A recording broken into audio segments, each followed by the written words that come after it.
विद्या एक किरण उम्मीद की।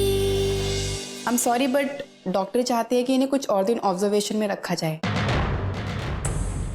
लेकिन आप इन्हें इतनी जल्दी घर लेके क्यों जाना चाहते हैं? तुमने अपने जीते जागते परिवार में किसी सदस्य को जिंदा लाश की तरह घूमते देखा है?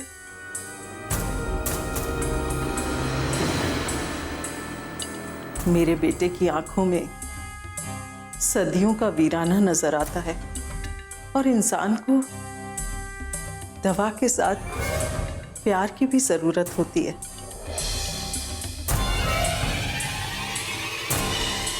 कब तक मेरा बेटा यहाँ रहेगा?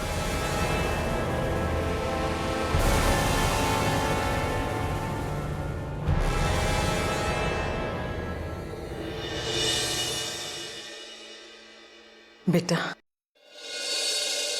चलो अपने घर चलो, हम सब मिलकर साथ में रहेंगे। देखना तुम्हारी याददाश्त वापस आ जाएगी, सब कुछ पहले जैसा हो जाएगा। चलो उठो बेटा, चलो।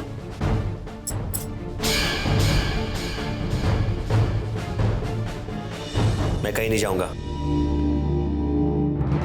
और कौन हो तुम? मेरी माँ? अगर तुम मेरी माँ हो तो मुझे याद क्यों नहीं आ रहा? छोड़ दो मुझे, मैं कहीं नहीं जाना चाहता। तुम चले जाओ, जाओ। नहीं बेटा, चलो ना। और वैसे भी यहां रहकर तुम्हें कुछ नहीं मिलेगा। हम लोग साथ में मिलकर रहेंगे। बेटा मुझ पर भरोसा करो। नहीं, मुझे किसी भरोसा नहीं। मैं किसी को नहीं जानता और मैं कहीं नहीं जाने वाला। जाओ तुम यहाँ से, जाओ।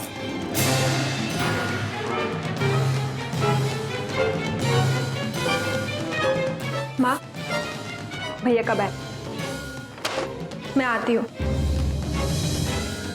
तुम कहाँ जा रही हो?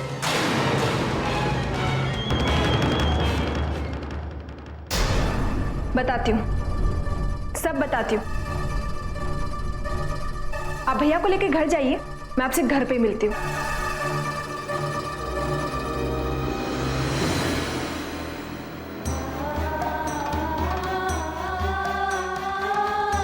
बेटा नहीं, कहा ना मैंने, मैं कहीं नहीं जाऊंगा, कहीं भी नहीं। मुझे अकेला छोड़ दो।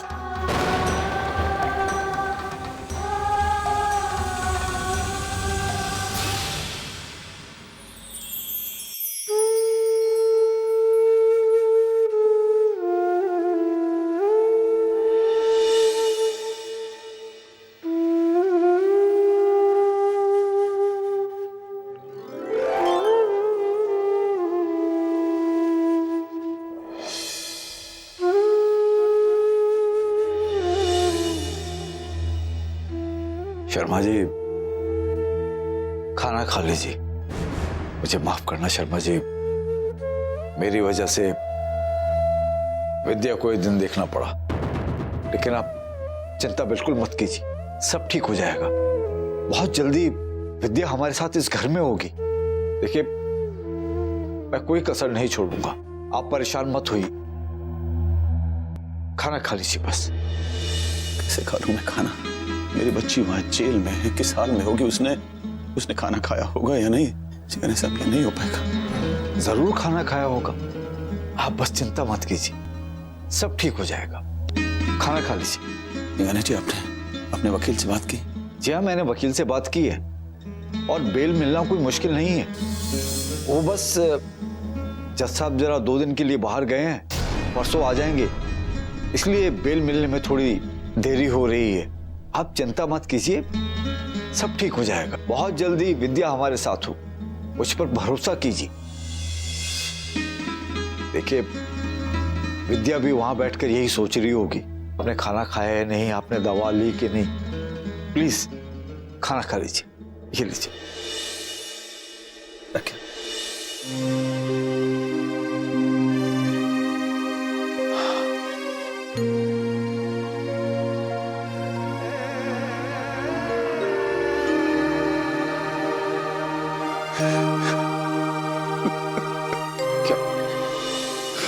हो पाएगा ये निवाला मेरे हलक से नहीं उतर पाएगा सिकारिया जी। सिकारिया जी नहीं खा पाऊंगा, ये नहीं हो पाएगा मुझसे। हौसला रखिए, सब ठीक हो जाएगा। नहीं खा पाऊंगा प्लीज। नहीं शर्मा जी,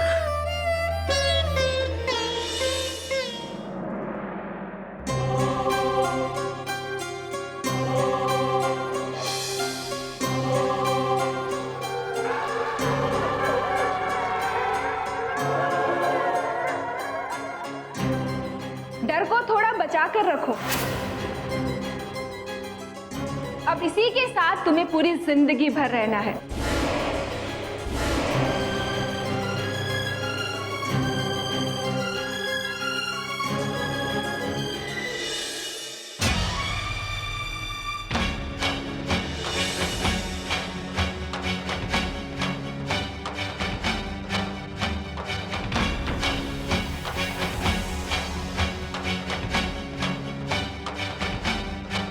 बड़ी इच्छा थी तुमसे मिलने की। पहली बार एक हैवान को इतनी नजदीक से देख रही हूं। यही सोच रही होगी ना तुम कि मैं कौन हूं? वैसे तुम्हारे लिए तो मैं बहुत बड़ी मुसीबत हूं। मैं अपने परिचय में बस इतना ही कहूंगी कि तुम मेरे सामने कुछ नहीं हो। जिस इंसान ने तुम्हें हर मोड़ पर मात दी, जिस इंसान ने तुम्हारी हर जिद को तोड़ा, जिस इंसान से बदला लेने के लिए तुमने इतना घटिया तरीका चुना और उसे हॉस्पिटल के बेड पे लेटा दिया, मैं उसकी बहन हूं, कावेरी आर्यन। मैं तुम्हें यहां खबरदार करने आई हूं। मेरे भाई की रगों में जो खून दौड़ रहा है, वही खून मेरी रगों में भी दौड़ रहा है, और उससे भी ज्यादा तेजी से। जब तक मैं तुम्हें बर्बाद ना कर दूं, मैं चैन की सांस नहीं लूंगी। कानून तो तुम्हें सजा देगा ही, पर जो तुमने मेरे भाई के साथ किया है उसकी सजा मैं तुम्हें दूंगी, जिससे तुम्हारी रूह। एक मिनट, मुझे इस बात पे रत्ती भर भी शक नहीं है कि अपनी नफरत के चलते तुम कुछ भी कर सकती हो। पैसों की ताकत और घमंड की वजह से रोहित आर्यन एक हैवान बन चुका है, और वही हैवानियत मुझे आज तुम्हारी आंखों में नजर आ रही है। बहन हो रोहित आर्यन की, खून तो वही दौड़ता होगा, तो जो दरिंदगी उसकी रगों में बसी है वही दरिंदगी तुम्हारी रगों में भी होगी। Just shut up! अपनी जुबान संभाल कर बात करो, समझे तुम? और तुम होश में रह के बात करो। धमकियों से मुझे डर नहीं लगता, ये बात तुम्हारा भाई तुम्हें अच्छे से समझा सकता है, पर अफसोस कि इस वक्त वो हॉस्पिटल में अपने कर्मों की सजा भुगत रहा है। नफरत और बदले की क्लासेस तुम्हारा भाई तुम्हें दे चुका होगा, पर आज जो हालत उसकी है ना, उस पर अच्छे से नजर डाल लेना, क्योंकि भगवान की लाठी में आवाज नहीं होती, पर ताकत इतनी होती है कि अच्छे से अच्छा इंसान मिट्टी के ढेर में मिल जाता है। तो बस इंसानियत के नाते तुम्हें एक छोटी सी सलाह देती हूं। अगर तुमने अपने भाई के रास्ते पे चलने का मन बना लिया है तो एक नजर उसकी हालत पे भी डाल लेना, कहीं तुम्हारा भी हाल रोहित आर्यन के जैसा ना हो जाए। अपनी नसीहत तुम अपने पास ही रखो। नफरत और बदले में दुगनी ताकत होती है। विद्या शर्मा, मैं तुम्हें बर्बाद करके रहूंगी।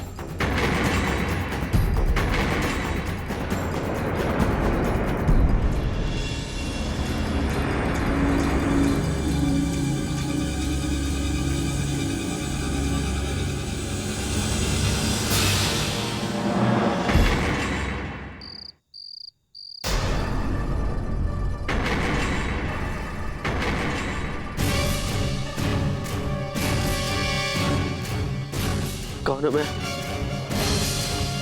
मुझे क्या हुआ? मुझे सब जानना है, मुझे सब जानना है। कौन हूं मैं?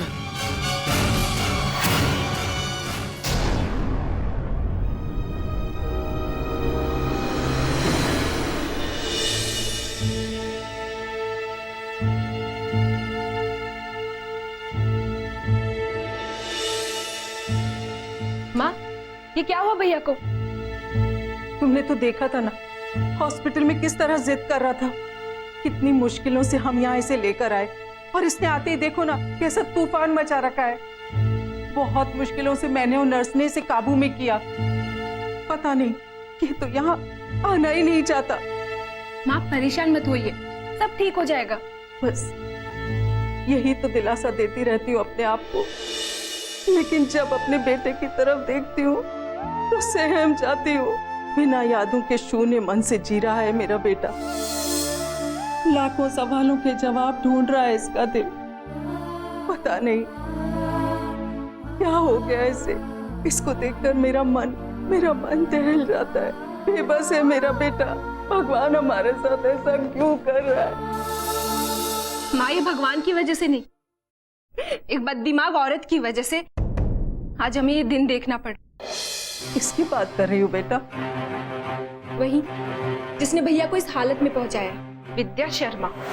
अभी अभी उससे इस लॉकअप में मिलकर आ रही हूँ मैं। उसे अपने किए पे रत्ती भर का पछतावा नहीं है और ऊपर से हमारे खानदान के बारे में अनाप शनाप बक रही थी। आज उसके और मेरे बीच सलाखों का फासला है, वरना मैं उसे जिंदा नहीं छोड़ती। उसने हमारे अंदर दौड़ रहे खून को गंदा कहा। अब तो मैं उसकी हस्ती मिट्टी में मिलाकर रहूंगी। नहीं बेटा, बदले और नफरत की आग हमारे अंदर पैदा होती है और दुश्मन तक पहुंचने के पहले वो हमें ही राख कर देती है। काश मैं अपने बेटे को ये बात समझा पाती। आज जो मेरे बेटे की हालत है ना, उसकी जिम्मेदार मैं भी हूँ। माँ, आप ये क्या कह रही हैं? आपने कोई गलती नहीं की है। आप ये क्या बात कर रही हैं? आपने कौन सी गलती की है? और रोहित भैया इतनी किससे नफरत करते हैं? आप क्या बात कर रही है माँ? नहीं, मैं तो बस कुछ भी बोलती रहती हूँ। परेशान हूँ ना, इसलिए। माँ, ऐसी कौन सी बात है जो भैया के बारे में मुझे नहीं पता? ऐसा कौन सा राज है जो मुझे आपकी आंखों में साफ साफ दिखाई देता है पर आपकी जुबान पर नहीं आता? माँ बताइए, बताओ ना माँ। बेटा, कुछ सच और कुछ राज ऐसे होते हैं जो जख्म बन जाते हैं और उन जख्मों को हम याद नहीं करना चाहते। कुछ ऐसे ही जख्म हैं जो तुम्हें मेरी आंखों में दर्द बनकर दिखाई दे रहे हैं। बेटा, इन राज को तुम राज ही रहने दो और बेटा बस दुआ करो कि मैं इन सबको भूल जाऊं।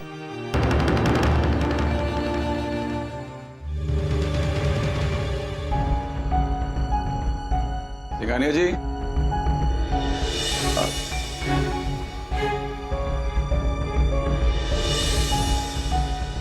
क्या बात है सिंघानिया जी? मुझे सुलाकर आप खुद यहाँ जाग रहे हैं? क्यों है बेचैन? शर्मा जी, आंखें बंद करता हूं तो विद्या का बेबस चेहरा मेरी आंखों के सामने आ जाता है और मुझे बेचैन कर देता है। मेरी बच्ची जेल में है, ये सोचकर नींद तो दूर, चैन की सांस में नहीं ले पा रहा हूं। शर्मा जी, कई बार लगता है कि ये सब मेरे अपने कर्म हैं। मुझसे जिंदगी में कुछ गुनाह हुए हैं और जिंदगी के आपदापी में मैं कुछ दुआओं को पीछे छोड़ आया हूं और वही दुआएं अभिशाप बनकर मेरी जिंदगी में उन लोगों को डस रही हैं जिन्हें मैं सबसे ज्यादा प्यार करता हूं, जो मेरे सबसे ज्यादा करीब हैं। काश कि मैं अपने जिंदगी के पन्ने दोबारा लिख पाता, काश कि मैं वो सब कुछ बदल पाता। लेकिन सिंघानिया जी, जितना मैं आपको जानता हूं, आप किसी का दिल नहीं दुखा सकते, किसी के लिए बुरा नहीं चाह सकते। शर्मा जी, कई बार हमारा वर्तमान जिंदगी पर इतना हावी हो जाता है कि अतीत की परछाइयां भी उसमें ढक जाती है। क्या बात है सिंघानिया जी, क्या परेशानी है? अगर आपके मन में है कुछ तो आप मुझे बता सकते हैं। आपका बोझ हल्का हो जाएगा। अरे छोड़िए शर्मा जी, कहाँ आप मेरी जिंदगी की बातों में उलझ गए। मुझे तो लगता है कि अतीत को अतीत में ही रहने दो तो अच्छा है। देखिए, अगर कोई बात आपको परेशान कर रही है तो आप मुझे बता सकते हैं, और अगर आप चाहेंगे तो मैं वो बात अपने तक ही रखूंगा, किसी को नहीं बताऊंगा। सच बात यह है कि मैं विद्या को लेकर बहुत चिंतित हूँ।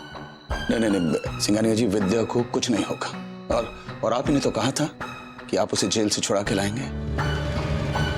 मुझे आपके भरोसे पर ही भरोसा है। आप हिम्मत मत हारिए।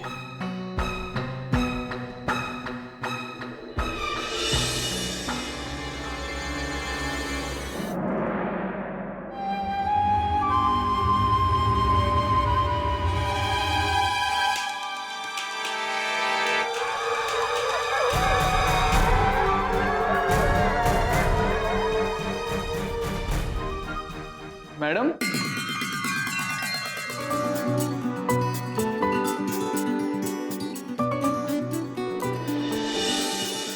तुम लोग यहाँ क्या कर रहे हो? ये जगह बच्चों के लिए सही नहीं है। जाओ यहाँ से, जाओ वापस। आप हमारे लिए यहाँ तक आई, हमारे लिए आपने झूठे इल्जाम अपने सर पर ले लिए। ऐसी हालत में हम आपको अकेला कैसे छोड़ सकते हैं?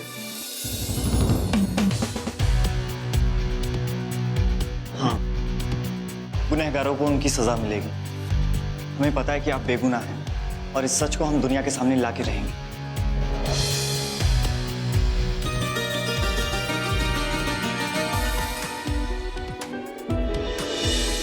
तुम लोग मुझ पे इतना भरोसा करते हो तो मेरे साथ तो कुछ गलत हो ही नहीं सकता ना। मैं लड़ूंगी और इस लड़ाई में जीत मेरी ही होगी, क्योंकि तुम्हारा अटूट भरोसा मुझ पे है, सच मेरे साथ है। अब तुम लोग वापस जाओ, यहाँ ज्यादा समय नहीं रहना चाहिए। जाओ। आपके साथ गलत करने वालों को सजा मिलेगी, गुनहगारों को सजा मिलेगी। उनकी मक्कारी और दोगलेबाजी को दुनिया के सामने लाके रहेंगे।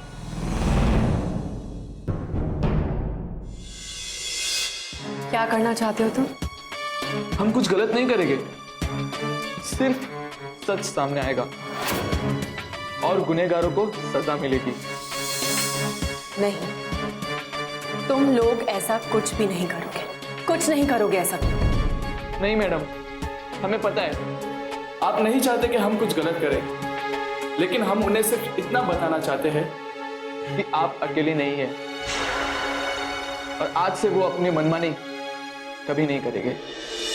वो आपसे लड़ना चाह रहे हैं ना, करारा जवाब मिलेगा।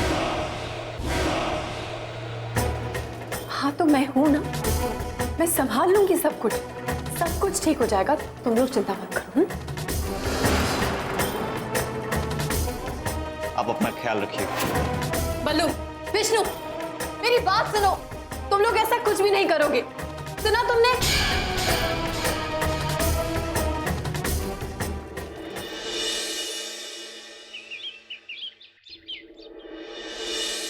विद्या, विद्या, विद्या। माँ,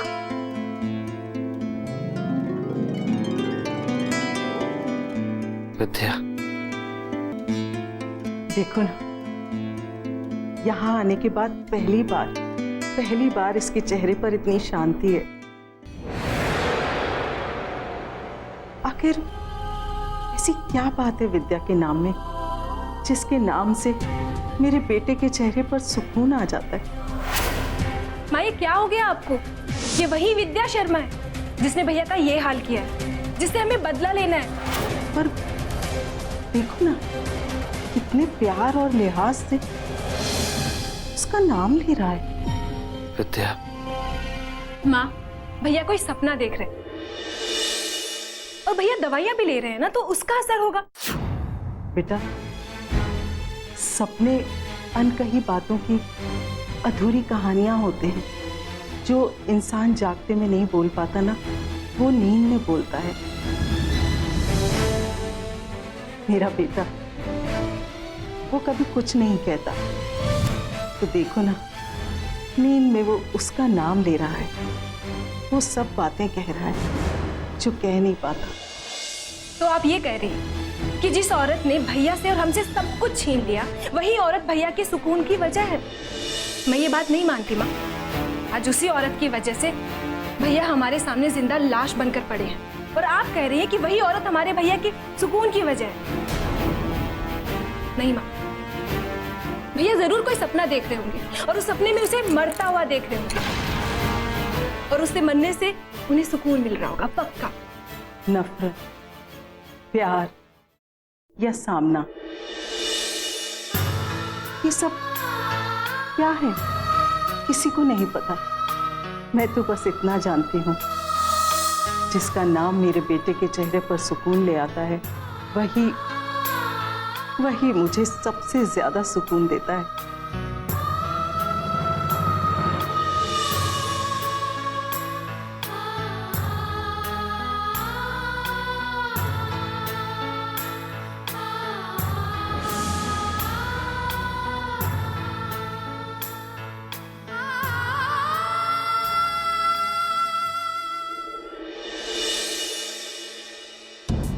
देखिए वकील साहब, मुझे विद्या शर्मा की बेल चाहिए, और वो भी जल्द से जल्द।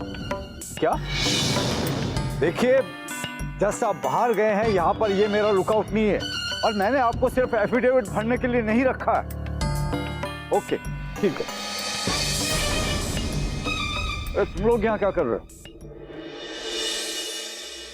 क्या बात है? सर एक बहुत जरूरी बात करनी है आपसे। देखो तुम्हें जो भी प्रॉब्लम है वो दुबे जी से या किसी टीचर से कहो, मैं भी थोड़ा बिजी हूँ। सर वो बात हम किसी से नहीं कर सकते सर। ऐसी कौन सी बात है?